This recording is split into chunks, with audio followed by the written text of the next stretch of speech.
ان کی اس رائے کا جو اپنے سفر کی نوعیت کے متعلق رکھتے ہیں۔ ٹھیک اسی طرح ہماری اخلاقی زندگی میں بھی وہ عقیدہ فیصلہ کن اثر رکھتا ہے جو ہم زندگی کے بعد موت کے بارے میں رکھتے ہیں۔ عمل کے میدان میں جو قدم بھی ہم اٹھائیں گے ان کی سمت کا تعین اس بات پر منحصر ہوگا کہ آیا ہم اسی زندگی کو پہلی اور آخری زندگی سمجھ کر کام کر رہے ہیں یا کسی بات کی زندگی اور اس کے نتائج کو ملحوظ رکھتے ہیں۔ پہلی صورت میں ہمارا قدم ایک سمت اٹھے گا اور دوسری صورت میں اس کی سمت بالکل مختلف ہوگی۔ اس سے معلوم ہوا کہ زندگی بعد موت کا سوال محض عقلی اور فلسفیانہ سوال نہیں ہے بلکہ عملی زندگی کا سوال ہے۔ اور جب بات یہ ہے تو ہمارے لیے اس معاملے میں شک اور تردد کے مقام پر ٹھہرنے کا کوئی موقع نہیں۔ شک کے ساتھ جو رویہ ہم زندگی میں اختیار کریں گے وہ بھی لامحالہ انکار ہی کے رویے جیسا ہوگا۔ لہٰذا ہم بہرحال اس امر کا تعین کرنے پر مجبور ہیں کہ آیا موت کے بعد کوئی اور زندگی ہے یا نہیں۔ اگر سائنس اس کے تعین میں ہماری مدد نہیں کرتا تو ہمیں عقلی استدلال سے مدد لینی چاہیے۔ اچھا، تو عقلی استدلال کے لیے ہمارے پاس کیا مواد ہے؟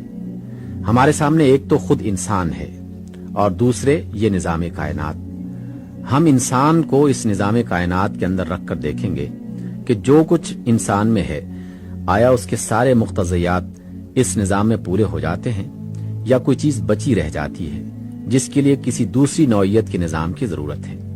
دیکھیے، انسان ایک تو جسم رکھتا ہے جو بہت سے معدنیات، نمکیات، پانی اور گیسوں کا مجموعہ ہے۔ اس کے جواب میں کائنات کے اندر بھی مٹی، پتھر، دھاتیں، نمک، گیسیں، دریا اور اس جنس کی دوسری چیزیں موجود ہیں۔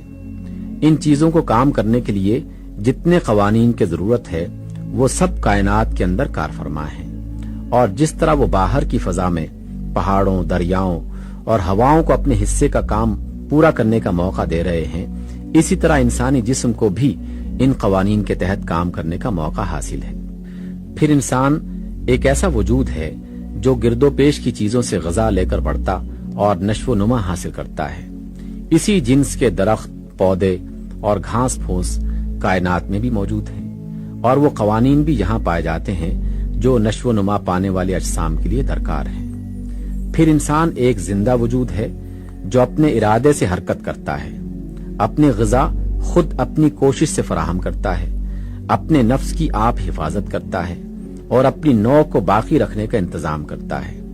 کائنات میں اس جنس کی بھی دوسری بہت سی قسمیں پائی جاتی ہیں۔ خشکی، تری اور ہوا میں بے شمار حیوانات پائے جاتے ہیں، اور وہ قوانین بھی بتمام و کمال یہاں کار فرما ہیں جو ان زندہ ہستیوں کے پورے دائرے عمل پر حاوی ہونے کے لیے کافی ہیں۔ ان سب سے اوپر انسان ایک اور نوعیت کا وجود بھی رکھتا ہے جس کو ہم اخلاقی وجود کہتے ہیں۔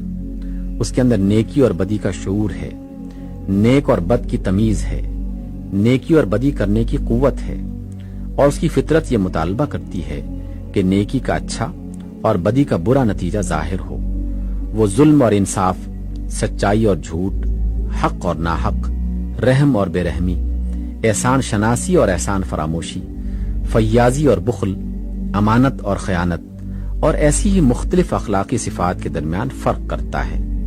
یہ صفات عملاً اس کی زندگی میں پائی جاتی ہیں، اور یہ محض خیالی چیزیں نہیں ہیں بلکہ بالفعل ان کے اثرات انسانی تمدن پر مرتب ہوتے ہیں۔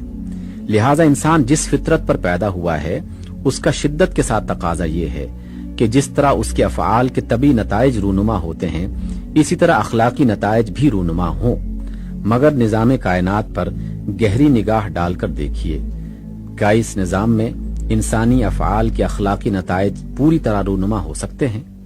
میں آپ کو یقین دلاتا ہوں کہ یہاں اس کا امکان نہیں ہے، اس لیے کہ یہاں کم از کم ہمارے علم کی حد تک کوئی دوسری ایسی مخلوق نہیں پائی جاتی جو اخلاقی وجود رکھتی ہو۔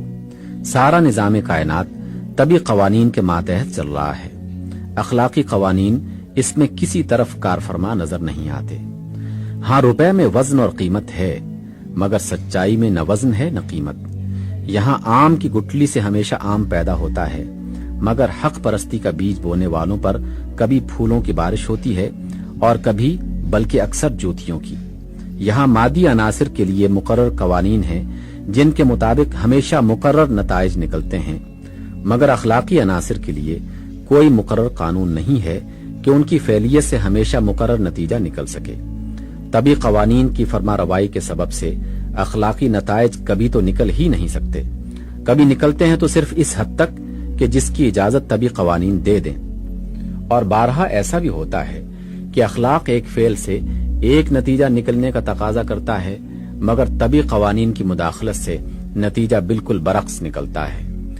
انسان نے خود اپنے تمدنی اور سیاسی نظام کے ذریعے سے تھوڑی سی کوشش اس امر کی ہے کہ انسانی اعمال کے نتائج ایک مقرر ضابطے کے مطابق برآمد ہو سکیں، مگر یہ کوشش بہت محدود پیمانے پر ہے اور بے حد ناقص ہے۔ ایک طرف طبی قوانین اس کو محدود اور ناقص بناتے ہیں، اور دوسری طرف انسان کی اپنی بہت سی کمزوریاں اس نظام کے نقائص میں اور زیادہ اضافہ کر دیتی ہیں۔ میں اپنے مدعا کی توضیح چند مثالوں سے کروں گا۔ دیکھیے، ایک شخص اگر کسی دوسرے شخص کا دشمن ہو اور اس کے گھر میں آگ لگا دے تو اس کا گھر جل جائے گا۔ یہ اس کے فعل کا طبعی نتیجہ ہے۔ اس کا اخلاقی نتیجہ یہ ہونا چاہیے کہ اس شخص کو اتنی ہی سزا ملے جتنا اس نے ایک خاندان کو نقصان پہنچایا ہے، مگر اس نتیجے کا ظاہر ہونا اس بات پر موقوف ہے کہ آگ لگانے والے کا سراغ ملے، وہ پولیس کے ہاتھ آ سکے، اس پر جرم ثابت ہو، عدالت پوری طرح اندازہ کر سکے کہ آگ لگنے سے اس خاندان کو اور اس کی آئندہ نسلوں کو ٹھیک کتنا نقصان پہنچا ہے، اور پھر انصاف کے ساتھ اس مجرم کو اتنی ہی سزا دے۔ اگر ان شرطوں میں سے کوئی شرط بھی پوری نہ ہو تو اخلاقی نتیجہ یا تو بالکل ہی ظاہر نہ ہوگا یا اس کا صرف ایک تھوڑا سا حصہ ظاہر ہو کر رہ جائے گا، اور یہ بھی ممکن ہے کہ اپنے حریف کو برباد کر کے وہ شخص دنیا میں مزے سے پھولتا پھلتا رہے۔ اس سے بڑے پیمانے پر ایک اور مثال لیجئے۔ چند اشخاص اپنی قوم میں اثر پیدا کر لیتے ہیں اور ساری قوم ان کے کہنے پر چلنے لگتی ہے۔ اس پوزیشن سے فائدہ اٹھا کر وہ لوگوں میں قوم پرستی کا اشتعال اور ملک گیری کا جذبہ پیدا کرتے ہیں، گرد و پیش کی قوموں سے جنگ چھیڑ دیتے ہیں، لکھو کھا آدمیوں کو ہلاک کر دیتے ہیں، ملک کے ملک تباہ کر ڈالتے ہیں، اور کروڑوں انسانوں کو ذلیل اور پست زندگی بسر کرنے پر مجبور کرتے ہیں۔ انسانی تاریخ پر ان کی ان کارروائیوں کا ایسا زبردست اثر پڑتا ہے کہ جس کا سلسلہ آئندہ سینکڑوں برس تک پشت در پشت اور نسل در نسل پھیلتا چلا جائے گا۔ کیا آپ سمجھتے ہیں کہ یہ چند اشخاص جس جرم عظیم کے مرتکب ہوئے ہیں اس کی مناسب اور منصفانہ سزا ان کو بھی اس دنیاوی زندگی میں مل سکتی ہے؟ ظاہر ہے کہ اگر ان کی بوٹیاں بھی نوچ لی جائیں، اگر ان کو زندہ جلا ڈالا جائے یا کوئی اور سزا ایسی دی جائے جو انسان کے بس میں ہے، تب بھی کسی طرح وہ اس نقصان کے برابر سزا نہیں پا سکتے جو انہوں نے کروڑ ہا انسانوں کو اور ان کی آئندہ بے شمار نسلوں کو پہنچایا ہے۔ موجودہ نظام کائنات جن طبی قوانین پر چل رہا ہے ان کے تحت کسی طرح یہ ممکن نہیں ہے کہ وہ اپنے جرم کے برابر سزا پا سکیں۔ اسی طرح ان نیک انسانوں کو لیجئے جنہوں نے نوع انسانی کو حق اور راستی کی تعلیم دی اور ہدایت کی روشنی دکھائی، جن کے فیض سے بے شمار انسانی نسلیں صدیوں سے فائدہ اٹھا رہی ہیں اور نامعلوم آئندہ کتنی صدیوں تک اٹھاتی چلی جائیں گی۔ کیا یہ ممکن ہے کہ ایسے لوگوں کی خدمات کا پورا صلہ ان کو دنیا میں مل سکے؟ کیا آپ تصور کر سکتے ہیں کہ موجودہ طبعی قوانین کی حدود کے اندر ایک شخص اپنے اس عمل کا پورا صلہ حاصل کر سکتا ہے کہ جس کا رد عمل اس کے مرنے کے بعد ہزاروں برس تک اور بے شمار انسانوں تک پھیل گیا ہو؟ جیسا کہ میں ابھی بیان کر چکا ہوں، اول تو موجودہ نظام کائنات جن قوانین پر چل رہا ہے ان کے اندر اتنی گنجائش ہی نہیں ہے کہ انسانی افعال کے اخلاقی نتائج پوری طرح مرتب ہو سکیں۔ دوسرے، جہاں چند سال کی زندگی میں انسان جو عمل بھی کرتا ہے اس کے رد عمل کا سلسلہ اتنا وسیع ہوتا ہے اور اتنی مدت تک جاری رہتا ہے کہ صرف اسی کے پورے نتائج وصول کرنے کے لیے ہزاروں بلکہ لاکھوں برس کی زندگی درکار ہے، اور موجودہ قوانین قدرت کے ماتحت انسان کو اتنی زندگی ملنی ناممکن ہے۔ اس سے معلوم ہوا کہ انسانی ہستی کے خاکی، عضوی اور حیوانی عناصر کے لیے تو موجودہ طبعی دنیا، فزیکل ورلڈ اور اس کے طبعی قوانین ہیں، مگر اس کے اخلاقی عنصر کے لیے یہ دنیا بالکل ناکافی ہے۔ اس کے لیے ایک دوسرا نظام عالم درکار ہے جس میں حکمران قانون، گورننگ لا، اخلاق کا قانون ہو اور طبی قوانین اس کے ماتحت محض مددگار کی حیثیت سے کام کریں، جس میں زندگی محدود نہ ہو بلکہ غیر محدود ہو، جس میں وہ تمام اخلاقی نتائج جو یہاں مرتب ہونے سے رہ گئے ہیں یا الٹے مرتب ہوئے ہیں اپنی صحیح صورت میں پوری طرح مرتب ہو سکیں، جہاں سونے اور چاندی کے بجائے نیکی اور صداقت میں وزن اور قیمت ہو، جہاں آگ صرف اس چیز کو جلائے جو اخلاقاً جلنے کی مستحق ہو، جہاں عیش اس کو ملے جو نیک ہو اور مصیبت صرف اسی کے حصے میں آئے جو بد ہو۔ عقل چاہتی ہے، فطرت مطالبہ کرتی ہے کہ ایک ایسا نظام عالم ضرور ہونا چاہیے۔ جہاں تک عقلی استدلال کا تعلق ہے وہ ہم کو صرف ہونا چاہیے کی حد تک لے جا کر چھوڑ دیتا ہے۔ اب رہا یہ سوال کہ آیا واقعی کوئی ایسا عالم ہے بھی؟ تو ہماری عقل اور ہمارا علم دونوں اس کا حکم لگانے سے عاجز ہیں۔ یہاں قرآن ہماری مدد کرتا ہے، وہ کہتا ہے کہ تمہاری عقل اور تمہاری فطرت جس چیز کا مطالبہ کرتی ہے فی الواقع وہ ہونے والی ہے۔ موجودہ نظام عالم جو طبعی قوانین پر بنا ہے ایک وقت میں توڑ ڈالا جائے گا، اس کے بعد ایک دوسرا نظام بنے گا جس میں زمین و آسمان اور ساری چیزیں ایک دوسرے ڈھنگ پر ہوں گی۔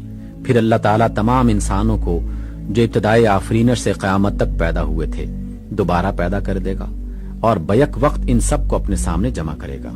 وہاں ایک ایک شخص کا، ایک ایک قوم کا اور پوری انسانیت کا ریکارڈ ہر غلطی اور ہر فروغ گزاشت کے بغیر محفوظ ہوگا۔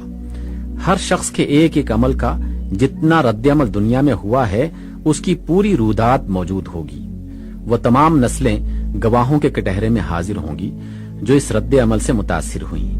ایک ایک ذرہ جس پر انسان کے اقوال اور افعال کے نقوش ثبوت ہوئے تھے اپنی داستان سنائے گا۔ خود انسان کے ہاتھ اور پاؤں اور آنکھ اور زبان اور تمام اعضاء شہادت دیں گے کہ ان سے اس نے کس طرح کا کام لیا۔